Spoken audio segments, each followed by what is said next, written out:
Hey everyone, and welcome to Boxmining. So for today's episode, I want to discuss a few things with you guys, namely the whole John Oliver / EOS situation. I'm going to explore that in a little bit more detail and really talk about how we should deal with criticism in the cryptocurrency space. Of course, before we start, everything covered here is my personal opinion, and this is really my personal channel about everything going on. So that's not financial advice.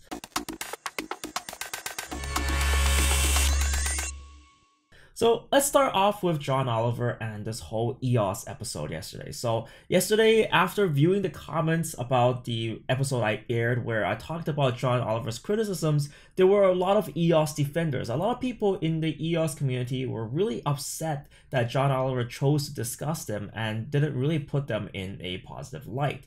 Namely the fact that there's two things. One is to do with the fact that Brock Pierce is on the team, and there were some things going on with Brock Pierce that he wanted us to Google up. Next thing about EOS is that EOS isn't a really finished product right now. It's still in its testnet phase, and John Oliver really hit hard on the fact that, and talked about the fact that Facebook, to get billions of dollars, they had to deliver really a working product, and EOS is still testing their product. So let's start off with one thing first of all, which is the fact that if any of this is new information to you, then you definitely want to do a little bit more research. Definitely when you start off and look at EOS, there's probably even more potential FUD points. I feel like there's nothing wrong with pointing out that EOS is still in its testnet phase. In fact, they're moving a little bit faster than what they originally anticipated, and they're on schedule to deliver a full mainnet.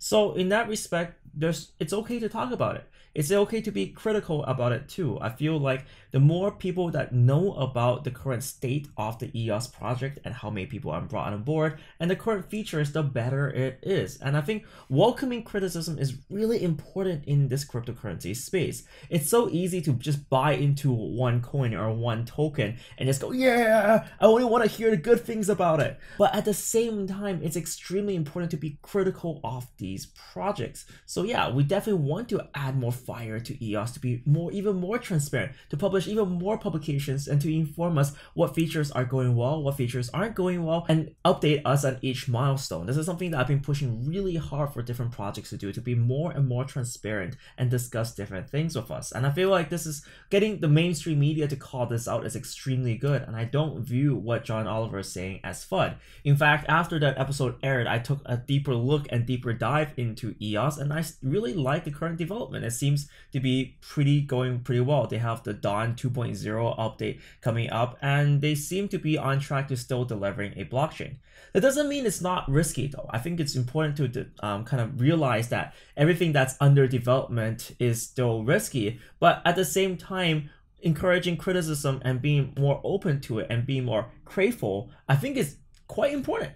So I feel like in that respect, we as a community should really welcome more criticism. Having more discussion and more criticism in the long run makes the community stronger. It allows us to know more things, and the fact that we are aware of that means that we're not subjected to that fear that first comes upon us when you just first realize, oh crap, EOS isn't even a live platform yet. It's not, and it's stated to release later on this year. Am I excited for EOS? Of course I am. Excited for other blockchain projects? Of course I am. I'm interested in a lot of different developments in the blockchain space, and there's a lot of innovation going on. Will all of these innovations work? Of course not. That's why it's still a very, very risky phase right now, and I make no qualms of that. It's just the way current things are. And if it's too much for you, then don't buy any coins. I think that's a very valid option, and I don't feel like everyone should go out and buy coins, especially because for the wrong reasons. For one, making sick gains is definitely a wrong reason to buy cryptocurrencies, and for another, not working 9-to-5 jobs is definitely another wrong reason too. A lot of people might have become retired because of crypto, but honestly, I've been working my ass off since 2012, and I feel like the more I learn, the better I get, and I definitely don't view this as an easy way out. In summary, bring on the criticisms, definitely discuss all FUD points, and I think that makes us stronger overall. And this goes to my idea of the Cryptospartan. As a Cryptospartan, not only are we there to hodl, but we also must and be in the zone when it comes to researching cryptocurrencies. Spartans didn't become warriors because they were just sat there, sitting there, eating grapes all day. They were out fighting. They were out in the war. They were studying the art of combat. And I feel like this is what we need to do as a community as well. We need to study every coin and treat it as if we're training up and we're just getting stronger every day, just learning about those different cryptocurrencies, what they do, the fundamental technology behind it. Spartans aren't just strong, but they're wise and knowledgeable. And that is why our group is called Cryptospartans on Facebook.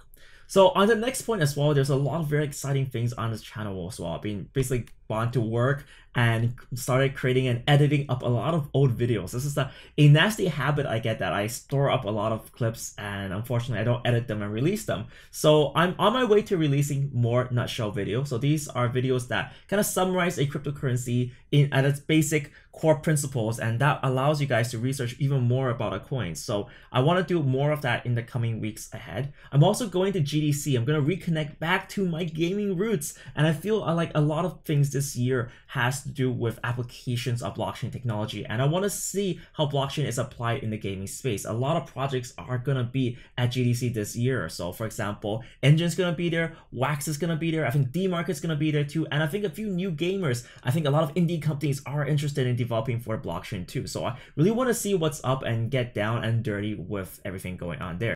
I definitely feel that cryptocurrencies have a lot of things to bring to the gaming space, and not just video games, but I think with gambling too, because crypto has a huge root in the online casino world and even the online poker world. And I feel like those are things that we want to look into a little bit closer as well. I also have a couple of interviews coming up. So one of them, probably the most exciting one, is the one with VeChain. So that's with the CEO of VeChain, and he's going to talk about what VeChain is trying to do and some of the future plans for it. I'm also quite interested in hacking recently. The fact that right now there's so many hacks going on in the cryptocurrency space, and defense from hacking, I feel, is going to become more and more important. So I definitely want to do something in that space as well. So these are the upcoming kind of ideas and visions that I want to do, and I'd love to hear what coins you want me to talk about as well, because I want to go back into the schedule of doing kind of like one coin talk a day, which is going to be really crazy for me, but I want to challenge myself to release maybe one daily video and one nutshell video. So definitely leave a comment down below with what you guys are interested in. I'm going to start covering the first community coin as well, which is ARK, and I'll try to release that video as soon as possible.